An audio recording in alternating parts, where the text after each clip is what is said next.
Friends, welcome back. तो देखते हैं why Mamata Banerjee lost Bengal, how Bengal fail behind. ये 2D एनिमेशन से देखेंगे। चलो, बड़ा इंटरेस्टिंग होने वाला है। तो वीडियो शुरू करते हैं। वीडियो शुरू करने से पहले अगर आप चैनल पर नए हो और आपने अभी तक सब्सक्राइब नहीं किया तो जल्दी से पहले सब्सक्राइब के बटन और बेल आइकन को क्लिक कर लो ताकि आपको हमारे सारे न्यू वीडियोस के नोटिफिकेशन मिल जाए जैसे हम अपलोड करें। अगर आपको वीडियो पसंद आता है प्लीज लाइक एंड शेयर। चलिए शुरू करते हैं। ममता बनर्जी और उनसे पहले की सरकारों की वजह से बंगाल आज भारत के सबसे पिछड़े राज्यों में से एक बन चुका है। अच्छा। जबकि एक वक्त था जब सिंगापुर के फाउंडर ली कुआन यू ने सिंगापुर को कोलकाता से प्रभावित होकर बनाया था। भारत में पश्चिमी चिकित्सा की पहली महिला प्रैक्टिशनर बंगाली थी।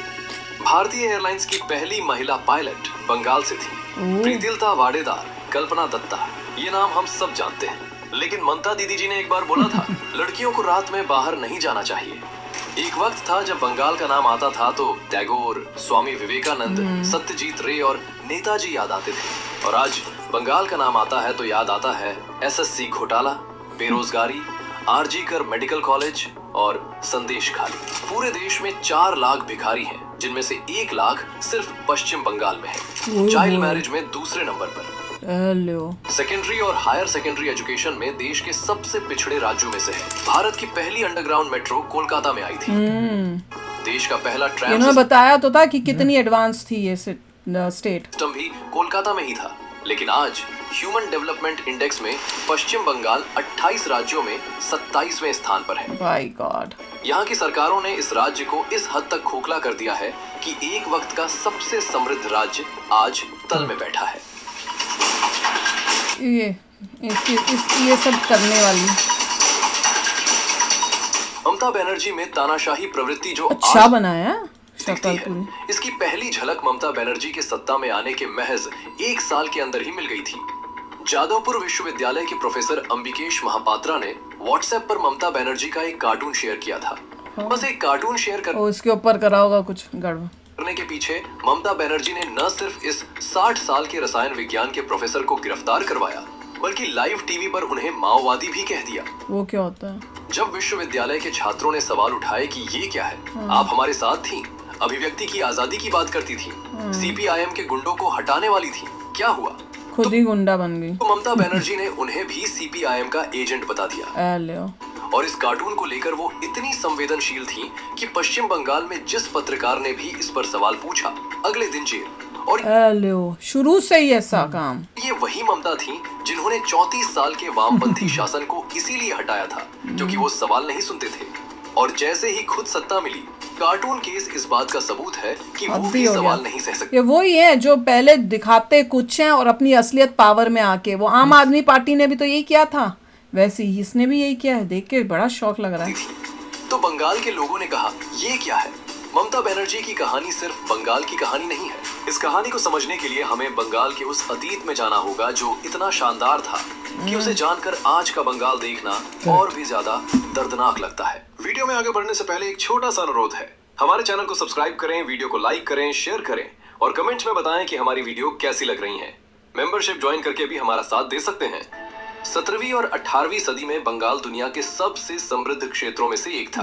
इन्होंने बोला है किसी एक वीडियो में, मुझे याद है, बता रहे थे। मैंने कहा अच्छा, इतना था प्रोग्रेसिव और देखो क्या हाल हो गया। ये बताया था इन्होंने। गंगा और ब्रह्मपुत्र के उपजाऊ मैदानों पर बसा ये राज्य व्यापार, हथकरघा और वस्त्र उद्योग में पूरी दुनिया में अपना नाम रखता था।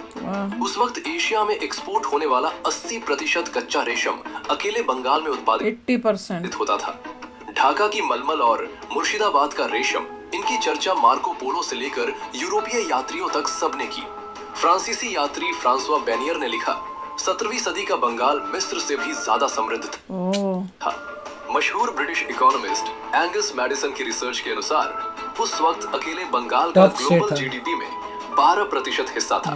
बंगाल की मलमल मिस्र की रानी क्लियोपेट्रा से लेकर सुना था ये रोमन रानियां तक पहनती थी। बंगाल के जहाज निर्माता इतने उन्नत थे कि अंग्रेजों ने उनके डिजाइन्स कॉपी करके अपनी नेवी बनाई।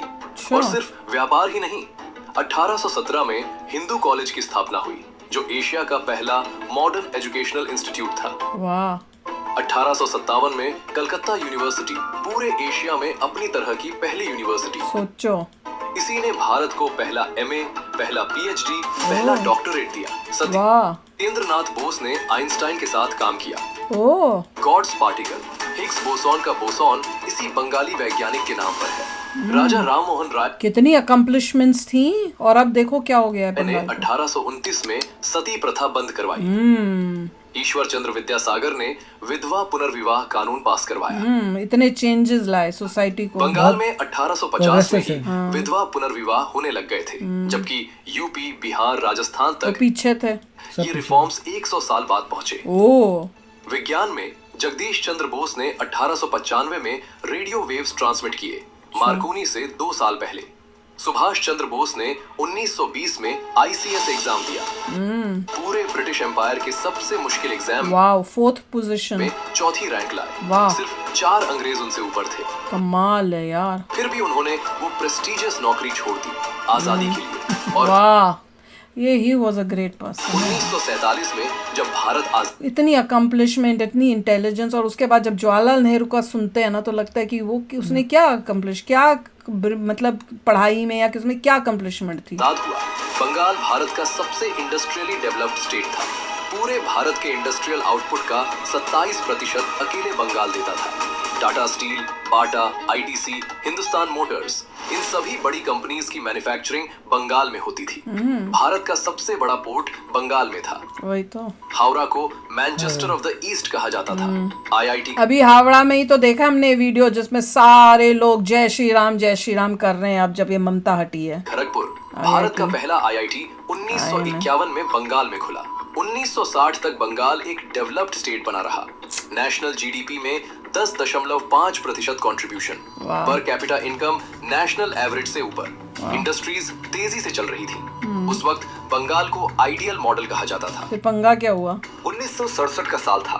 बंगाल में कांग्रेस की सरकार थी, लेकिन एक भयानक फूड क्राइसिस ने सब कुछ हिला दिया।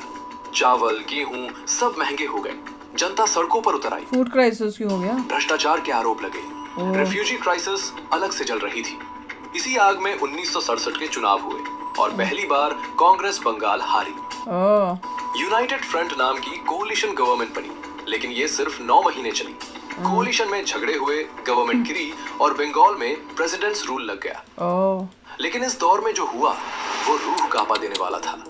1968 में एक्टर अशोक कुमार, दादा मुनि, अपने जन्म स्थान पर परफॉर्म करने आए।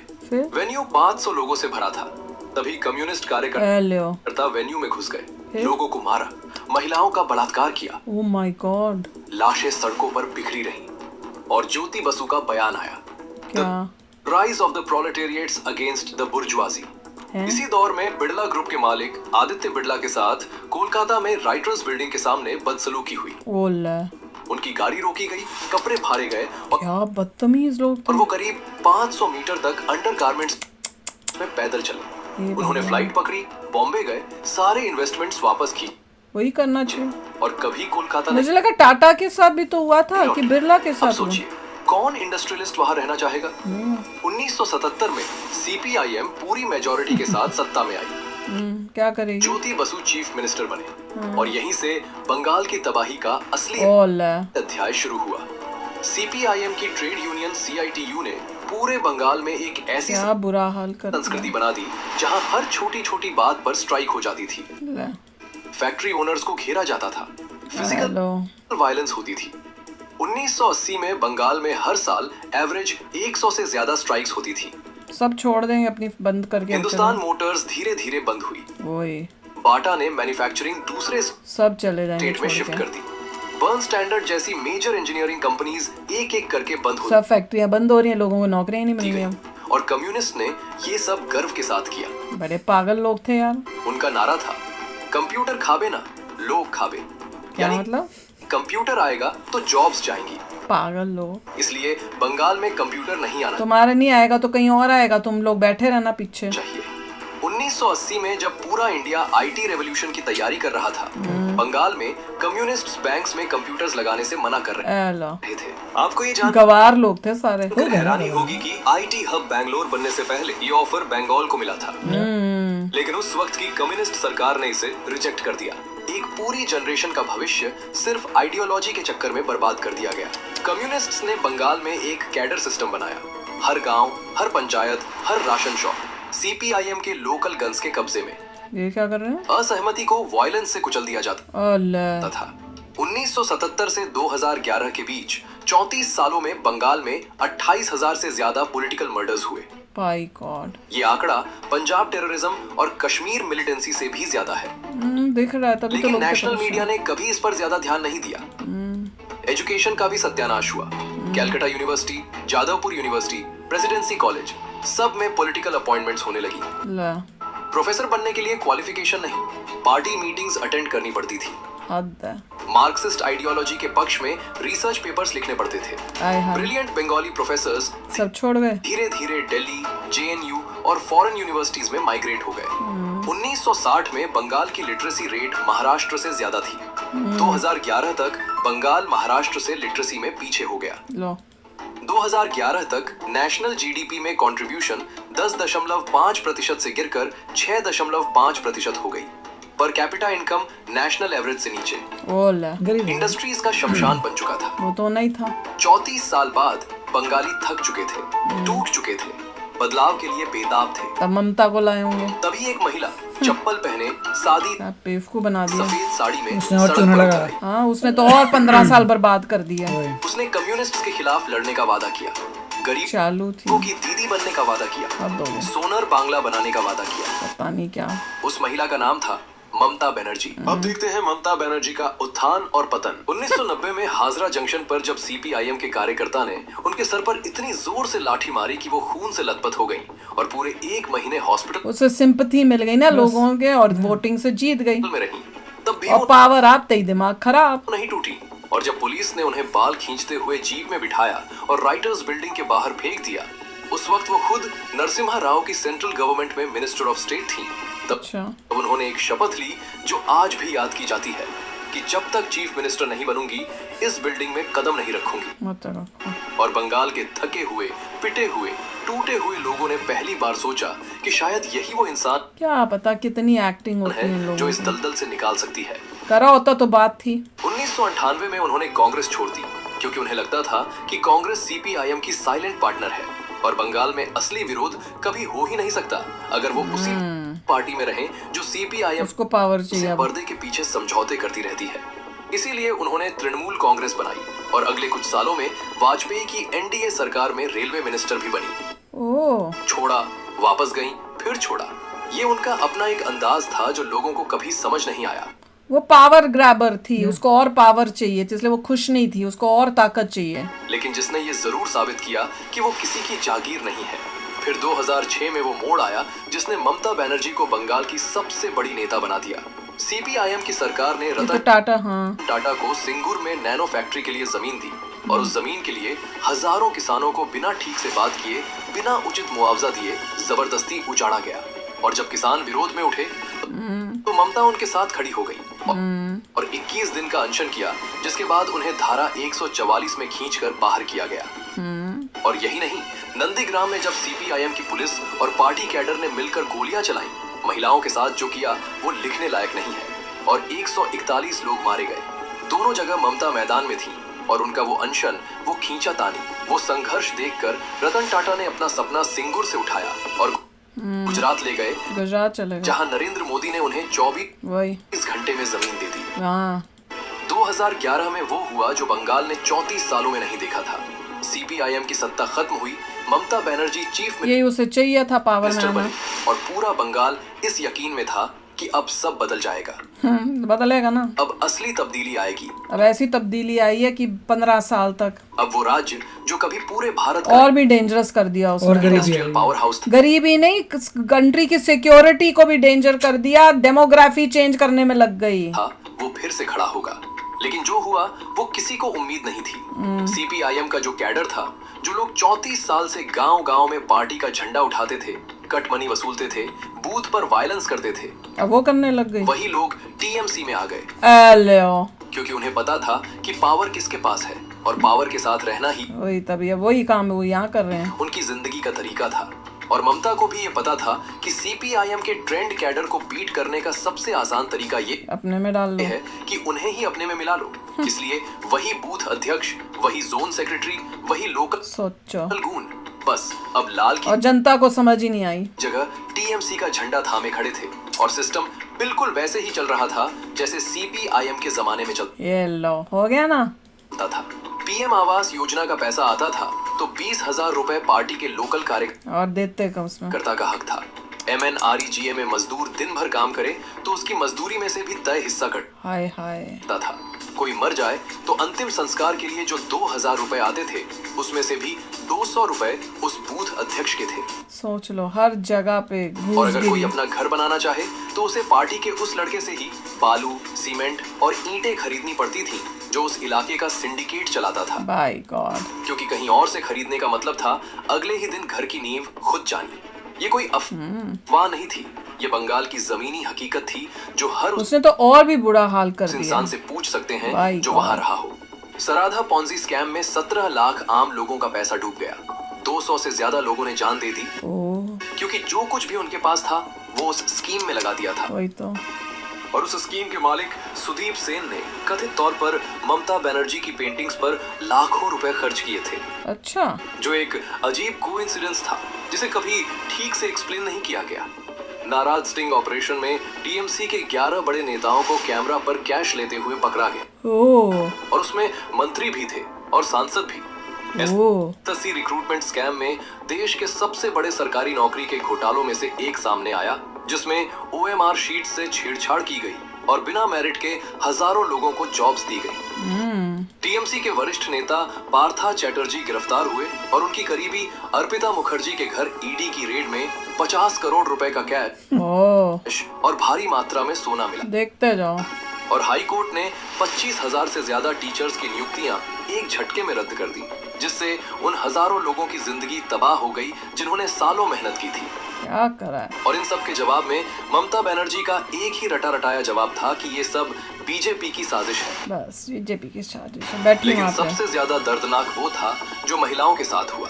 संदेश खाली में नॉर्थ 24 परगना के TMC नेता शेख शाहजहां और उसके गुर्गे सालों तक स्थानीय महिलाओं को पार्टी ऑफिस में बुलाकर उनके साथ जो करते थे वो सुनकर रूह का Oh my अब जाती है। God। और जब ये सब बाहर आने लगा तो शाहजहां 55 दिन तक फरार रहा और शाहजहां का बंगाल की पुलिस जो राज्य के होम डिपार्टमेंट के अंतर्गत आती है और होम मिनिस्टर खुद ममता बनर्जी हैं उसे ओला ढूंढ नहीं पाई। और फिर फिर RG कर मेडिकल कॉलेज का वो मामला आया मतलब उसको अभी भी नहीं पकड़ा हुआ। जिसने पूरे देश को झकझोर दिया। एक ये तो मुझे 31 साल की ट्रेनी डॉक्टर 36 घंटे की कंटिन्यूअस ड्यूटी के बाद हॉस्पिटल के सेमिनार हॉल में थोड़ा आराम करने लेटी थी माय गॉड। और जो उसके साथ हुआ वो इतना भयानक था कि शब्द कम पड़ते हैं। हॉस्पिटल एडमिनिस्ट्रेशन ने पेरेंट्स को भी नहीं बताया उस। पेरेंट्स को ये बताया कि उनकी बेटी ने सुसाइड किया है हाँ और बॉडी तक और बहुत लेट बताया। से देखने नहीं दी। क्राइम सीन पर रातों रात हाँ हाँ कंस्ट्रक्शन शुरू करवा दी गई ताकि एविडेंस मिट जाए। क्या कितना कोई कर और इन सकता है। सब के क्या बाद छुपा ममता रहे थे। बनर्जी जो खुद एक महिला है जो खुद 3 डिपार्टमेंट की मिनिस्टर है क्या काम का जो बयान आया वो था कि लड़कियों को रात में अकेले बाहर नहीं जाना चाहिए। इस यहाँ पर तेरे को मिनिस्टर बना देना चाहिए। बयान पर जो कहना हो कह लीजिए, लेकिन ये समझ में नहीं आता कि एक ऐसी नेता जिसने अपनी पूरी राजनीति महिला सशक्तिकरण के नाम पर खड़ी वही अंदर से कुछ बाहर से कुछ जिसने खुद लाठियां खाई, जो खुद चीफ मिनिस्टर बनी, सब एक्टिंग। वो ये कह रही थी। इसके बाद पहली बार बंगाल की सड़कें ममता के खिलाफ भर गईं। डॉक्टर्स ने काम बंद किया, हाँ स्टूडेंट्स उतरे, आम लोग उतरे पर कुछ हुआ नहीं। और ममता ने जो किया वो और भी हैरान करने वाला था। उन्होंने खुद जस्टिस की मांग लेकर रैली निकाली। वो ममता जो CM है, वो ममता जो होम खुद तू करेगी, तू जस्टिस की रैली मिनिस्टर निकालेगी। है, वो ममता जो हेल्थ मिनिस्टर है, वो खुद अपनी ही सरकार से जस्टिस मांगने सड़क पर निकल पड़ी और लोगों को समझ नहीं आया कि इस पर हंसे या वही तो शी इज मेकिंग फूल। दुनिया का जनता का बेवकूफ बना रही है। एक बात जरूर है जो ममता बनर्जी ने सच में की और जिसे नकारा नहीं जा सकता। क्या? उन्होंने 70 से ज्यादा वेलफेयर स्कीम्स बनाई जिनमें कन्याश्री ने बंगाल में लड़कियों के स्कूल ड्रॉप आउट रेट को काफी कम किया। पता नहीं इसमें लक्ष्मी भंडार में घर की महिला मुखिया को हर महीने पैसे मिलते हैं। रूपाश्री में शादी के लिए मदद दी जाती है और 2 रुपए किलो चावल ने उन लाखों परिवारों को राहत दी जिनके पास कुछ फ्री फोकट का देते जाओ। डायरेक्ट उसमें भी उसने कुछ गफले किए होंगे, उसमें से कुछ पैसा आधा खा के आधा देना, ऐसा कुछ करा होगा जिससे कमाई होती है। बेनिफिट ट्रांसफर का ये मॉडल जिसे बाद में पूरे देश की हर पार्टी ने किसी न किसी रूप में अपनाया, उसकी शुरुआत करने वालों में फ्रीबीज मतलब इसने शुरू की, देश का बेड़ा गर्क करना इसने शुरू किया। ममता बनर्जी का नाम आता है, लेकिन इन स्कीम से यही होता है कि गरीबी मैनेज होती है, गरीबी खत्म नहीं होती। गरीबी मैनेज नहीं होती, गरीब गरीब ही रहता है, उसको मेहनत और स्ट्रगल करके ऊपर उठने का कोई मौका ही नहीं मिलेगा, क्योंकि इससे उसकी कोई हेल्प नहीं होगी, डेवलपमेंट नहीं होगी। और बंगाल का पढ़ा लिखा युवा डिग्री लेकर दिल्ली, मुंबई, बेंगलुरु की तरफ भागता रहा, क्योंकि यहाँ कोई इंडस्ट्री नहीं थी, कोई नौकरी नहीं थी, कोई फ्यूचर नजर नहीं आता था। ममता बनर्जी वही बन गई जिनसे लड़ने के लिए वो कभी मैदान में उतरी थी। वाह। और बंगाल, वाह दीदी वाह, जो कभी पूरे भारत को रास्ता दिखाता था, आज खुद किसी ऐसे रास्ते की तलाश में है जो उसे उस जगह से वापस ले जाए जहां वो कभी हुआ करता था। उम्मीद है कि बंगाल एक दिन फिर उस मुकाम पर आ गए मोदी जी, पहुंचेगा जिसका वो हमेशा से हकदार रहा है। अब होगा। जय हिंद। एंड में मोदी जी इसलिए दिखाए हैं कि अब मोदी जी आएंगे, अब जो है बंगाल जो है वैसे ही अपनी ऊंचाइयों पे करेगा। और मोदी जी की अगर आपने स्पीच सुनी होगी, जो मैं बता रही हूँ कि हर एक पार्ट हमने हर चैनल में किया था, उसमें उन्होंने कहा भी था कि अब हमारा कर्तव्य ये है कि हम जो बंगाल की जनता ने हमें जिताया है, तो अब हम दुगनी मेहनत से इसको अब आगे बढ़ाएं वेस्ट बंगाल को। तो बहुत ही अच्छा था, देख लो पूरी हिस्ट्री बता दी इन्होंने, और किस तरह से ये बोल के आई कुछ और आते ही उल्टा ही करने लग गई। कमाल है यार, ऐसे ऐसे लोग भी होते हैं। तो चलो आप भी शेयर करना अपने थॉट्स। चलते हैं, मिलेंगे नेक्स्ट वीडियो में बहुत ही जल्द। Till then take care and bye bye. तो अगर आप मेरे इस चैनल पे नए हो तो जल्दी से सब्सक्राइब के बटन को हिट करो और बेल आइकन को क्लिक करो, ताकि आपको मेरा जब नया वीडियो मैं लगाऊं आपको उसके बारे में जल्दी से पता चल जाए।